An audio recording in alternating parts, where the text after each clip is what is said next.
So this week we're going to be looking at how to outline. By doing this, I really want to show you how to use the computer and using Microsoft Word to do this successfully, simply, and a lot easier than normal. So as we look through it, just realize that we're going to be looking at all the basic parts, and this is how you should be using your outline for your introduction speech coming up, and as well as your persuasive speech. I know you've already turned in a couple outlines and you use the other sample ones, which is perfect. Those are meant for you to practice and to be able to learn how to do the basics, but now we're actually going to be learning to adjust that to create something that you want. So let's go ahead and start. Before we look anywhere, right here, notice I have Times New Roman 12-point font, which is what you need to have for when you are doing an outline, because that is basic APA. Now, when you have an outline, there are certain things that you want to make sure you have. You want to have your intro, your body, and your conclusion. Okay? You need to make sure you have these three things. Now, here's a little hint that if you do the I, period, and then press the space bar, do you see how it automatically set up, it tabbed over? This is automatically setting up an outline form. Microsoft Word does that. So you would then go and do your intro, press enter. If you press the tab button, or if you go over here to the very top, if you can see my mouse right up here, this is also the tab button or the tab button right beside the Q key on the keyboard. So click either one of those and it's going to move you over. That moved too many. Okay? So now that we're over here, you're going to want to have three parts to your introduction. So your three parts are going to be, of course, your grabber. Then you're going to move, and it's going to be your thesis. And then you're going to have your overview. Okay? Well, not overview. Okay? So, once you have all of these, you're going to want to make sure that you then see something like this. It's got to be D, but if you come right over here where we were tabbing again, okay, and then just press the other button, it's got to go to the number 2. Then you can put your body. Okay, press enter, and then the tab button again. Okay, now we have it. Now you're going to have a main point here, a main point here, and a main point here, however many main points you have. Okay, and then let's tab back over for your conclusion. Okay, now, just like this, your conclusion should be reverse of your outline right here for your introduction. So we're going to have a review. You're going to restate your thesis. And then you're going to go here and you're going to have your final words. Just like your grabbers, your starting words to get people in, your final words is the very last part of your sentence, the very last part of your speech, however you're going to do it, but it's letting people know that you're ending. Now, do not end in thank you, because this is something that a lot of people do, but they actually don't understand that when you say thank you, you're not thanking them for anything. Now, if you say thank you for listening, thank you for the applause, or something like that, then you're thanking them for something. But you are the one giving the information, so you should not end in thank you. I was actually just at a seminar this past weekend at Oklahoma University, and when I was there, I was looking at the layout of everyone who was doing the comm stuff, and everyone had a grabber, a thesis, and an overview. A lot of people normally think it's weird to have an overview where you're going to say, I'm going to go over X, Y, and Z, but every single person there did, and they told you exactly what you're going to be knowing. And then none of them ended in thank you until we all applauded, and then they said thank you. Because now at that point, they're thanking us for clapping for them. Okay? Now, again, if you say thank you for listening, thank you for your time, and you thank them for a specific item, that's okay, but do not just end in random thank you. A lot of people want to do this on their PowerPoint and have the very last slide be this pretty thank you. Do not do that. Do not end in thank you. Okay. Now when we go here, hopefully you already have an idea of what your grabber is. But your grabber is going to be something that gets their attention. So it could be a question, it could be a quote, it could be anything like that. Okay? Your thesis is going to be your purpose statement. Okay? So it's going to say, so an example would be, the purpose of this speech, or you could say video or anything like that, is to inform you how to make an outline. Now notice that how the setup is, it automatically set up right here where it has that odd space right there, which is perfect. That's how Outline should be. And Microsoft is giving that to you. Now, when you are in your overview, you might say, today we are going to talk about 3 main points. Let's just say your intro, your body, and conclusion. Okay, something like that. So, again, you're going to want to create a different creativity or a different creative way to do this. So it can be anything from like, as we take a hike through the mountains, we're going to pass by all the wildlife that's there, the different people that you can see and the different activities within the mountain. Create something that does it. But every single part of your overview, however many main points, all of these main points are then going to become your main point here. So main point 1, main point 2, main point 3. Okay, so all of the main points here is going to be your overview. Sometimes you can combine main point 1 and main point 2 to come up here. But every single main point here needs to be in here, which every single one of those ties back to your thesis. If it does not tie back to your thesis, then it does not relate and you're not being direct with your speech. It's just going to be filling. Okay, you don't want that. You want to have everything in your speech to always tie back to your thesis. So your overview is going to be showing all of these points, which all of these points will tie back to your thesis. Okay? And then here, you're going to be reviewing, which is just the overview in a different aspect. Then you're going to restate your thesis, and then you're going to have your final words, which we already discussed. Again, do not end in thanks. Now, when you do this, you want to make sure that you are telling them in your introduction, this is what you're about to hear. And then in your body, this is what this is what you're hearing right now. And then your conclusion, this is what you just heard.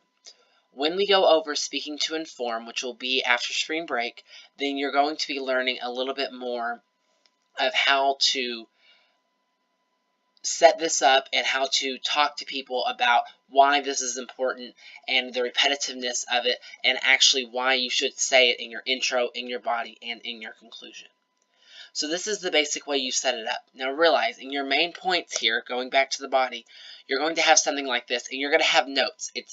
Do not do word for word. That's a transcript. Outlines are more like notes. So in your main point 1, you might remember that you're going to talk about the service.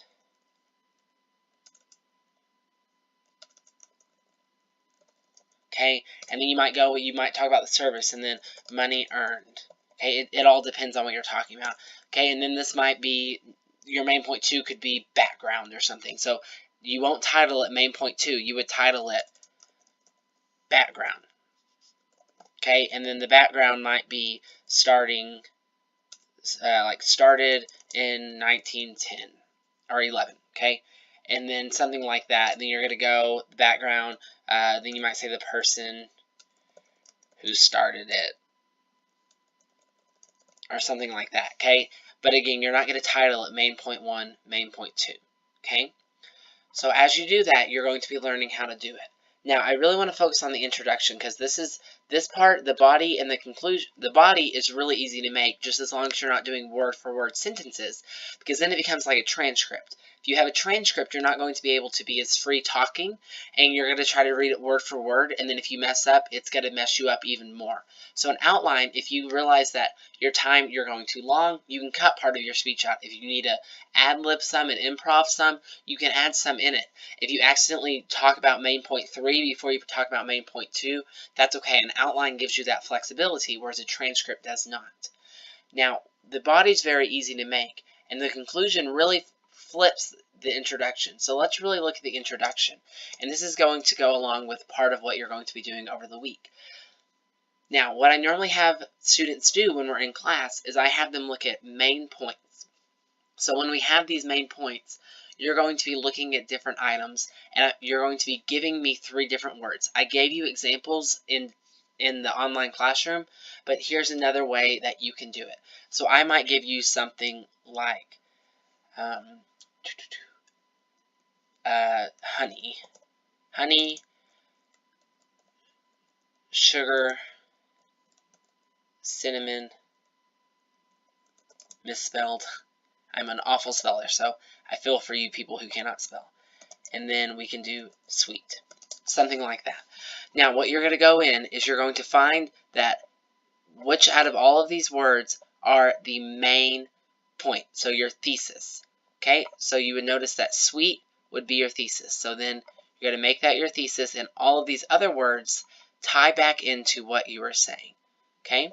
So honey, sugar, and cinnamon all point back to the sweet. That's your thesis. Sweet is thesis. The other three would be your overview. So then you would make your introduction now. And your introduction would be something like, remember, start with the grabber. So how many of you love to, that's not how you spell love, love to eat sweets? Well, I do. Today, we are going to talk about some sweets. The main sweets we are going to go over are honey, sugar, and cinnamon. Okay, that's a very basic introduction. I want you to get a little more creative with your introductions, but this is just to show you something basic. So let's go ahead and switch it up. So we might have football, sports, soccer. I cannot spell, I am sorry. Let's just use spell check. Soccer. There we go. And baseball. Okay, so you're going to go and look, and what is the main theme? What do you think? Okay, good. Sports. Hopefully that's what you said. If you said it, you're right. Okay, and then soccer and baseball ties back, along with football, all to sports, which is the thesis. So you can easily do something like touchdown, goal, we won't capitalize that, goal, score. These are all words that we love to hear when playing sports. And today, we will be talking about some sports. We will pass the ball into some football. Then, let's say, then you can say, then kick it over to soccer and finish with a home run while playing baseball. Okay, now again, all these are just some that I'm thinking off the top of my head.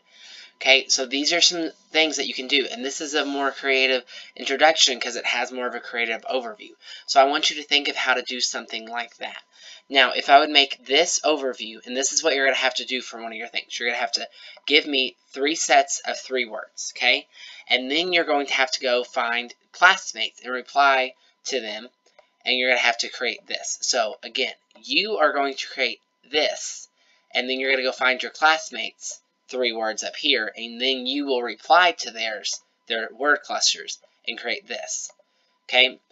But in an outline, you would have it where this would look like this. Okay, so you go here. This would become, say, intro.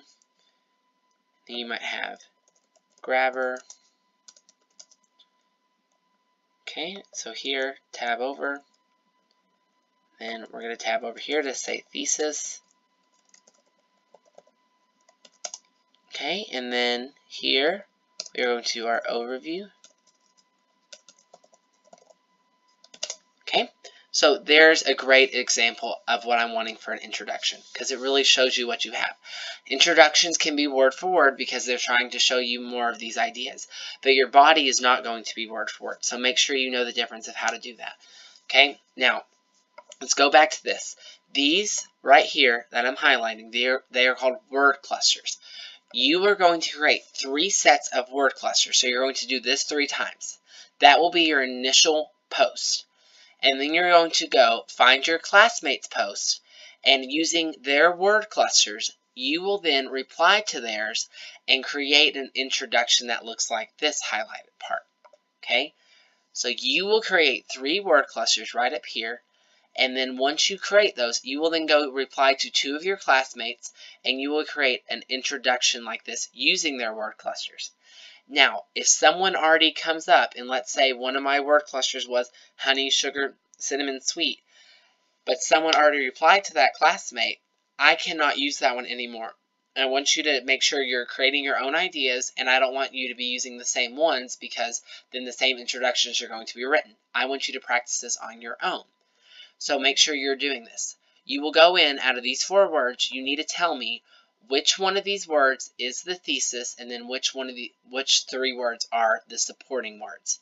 Okay, so it could easily look like this. Main word, sweet, and then you can say main points, because the other ones, your main word is your thesis, and your main points are for your overview. So your thesis word is sweet, and then your main points would be honey, sugar, and cinnamon. Okay? And then you would create your outline. I want you to get creative with the outlines. Try your best. If you fail, well, that's okay, as long as you're trying.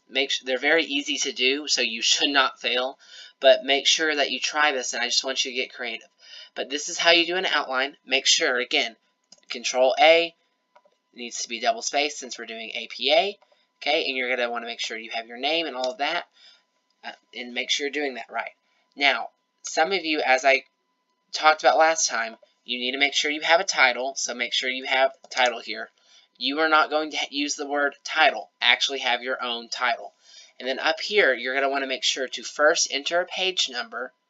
Okay, again, this is all in the APA lesson that you should have already watched, but some of you haven't. Okay, then you're going to put your last name here. Okay, and then over here, you're going to put a running head in all caps, so it's going to be outline, okay, something like that. Okay, just like that. And make sure it's all Times New Roman, and it 12-point font, and then you're good to go. So make sure you're having that with APA. Again, if you have any questions, let me know. I'm happy to help. If you don't have any questions, well, then you have a great week. Bye, guys.